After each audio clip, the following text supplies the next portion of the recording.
Episode में Wanglin sold रिफाइंग set में चला गया था ताकि वो वहां पर डुटियान से मिल सके। जिसके बाद अगले सीन में हम देखते हैं कि डुटियान को भी इसके बारे में पता चल गया था और फिर वो उससे कहता है, जेन्यू, क्या तुम आ गए? इसके बाद वो कहने लगता है, ये मेरे सोल रिफाइंग सेक्ट का फॉरबिडन प्लेस है और यहां पर केवल वही एंटर कर सकता है जिसने पास्ट जनरेशन के मैजिक को मास्टर कर लिया हो। वांगलिन भी ये सुनकर हैरान हो गया था और फिर वो कहता है, ये तो असल में हॉस्पिटलाइजेशन का साइन है। अब उसे चिंता होने लगती है।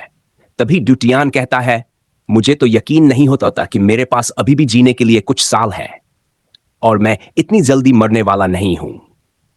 फिर वांगलिन उसे ग्रीट करता है, जिस पर डुटियान मुस्कुरा कर कहता है, तुमने तो अपना काम फिनिश कर दिया। इतने कम सालों में इतने अच्छे से इंप्रूव कर लिया। वाह, तुम तो पहले ही रिफाइनिंग मोटल की के स्टेज में पहुंच चुके हो।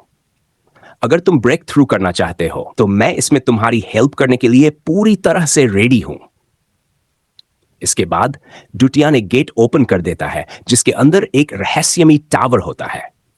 मैं तुम्हें इस तरह ट्रीट कर रहा हूं, यह रिटर्न के लिए है। Wanglin, thank you senior. तभी डुटियान कहता है, यह सोल रिफाइंग सेक्टर के हीरो की रैंकिंग है। अब मैं इसे तुम्हारे हाथों में सौंपता हूं।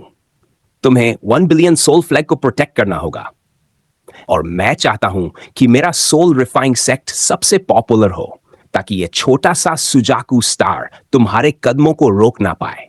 अगर किसी दिन तुम इस जगह को छोड़कर चले गए तो तुम्हें एक लोकेशन ढूंढनी होगी जहां हम 999 स्काई लेडर वाला टावर बना सकें।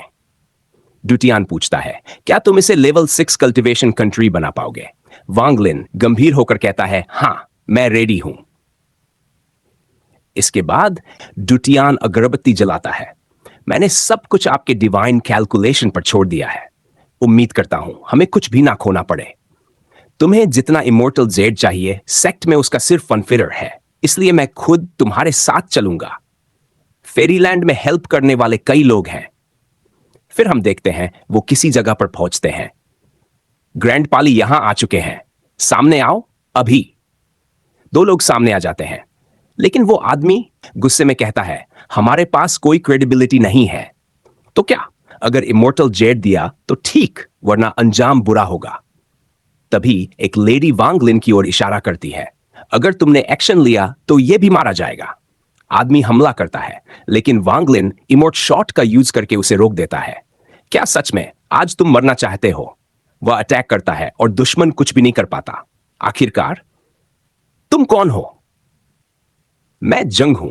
लेडी हैरान, यह तो वही है जिसने स्नो कंट्री की आर्मी को खत्म कर दिया था, ट्रोल एंड सिस्टर को भी बर्बाद कर दिया। डुटियान, बकवास बंद करो, आधा इमोर्टल जेड दो, वरना। आखिरकार वो दे देते हैं। डुटियान, मैंने कहा था फेरीलैंड में कोई जरूर मदद करेगा। पिछली बार मेरे मास्टर बहुत कुछ ले गए थे, फिर भी यहां अभी भी बहुत कुछ बचा है। अगर एक बुरी चीज काफी नहीं तो और लूटेंगे। कल्टीवेशन वर्ल्ड में एक बात याद रखना, इमोर्टल जेड पाने का एक ही तरीका है, लूटना। 1 बिलियन सोल भी हो तब भी यही करना होगा। वांगलिन, नहीं सीनियर, मैं आपके सेक्ट की रेपुटेशन को कभी डाउन नहीं करूंगा। डुटियान, बहुत अच्छे। इसके बाद की सारी जर्नी और भी पावरफुल बन जाती है। इसी के साथ हमारा एपिसोड खत्म होता है।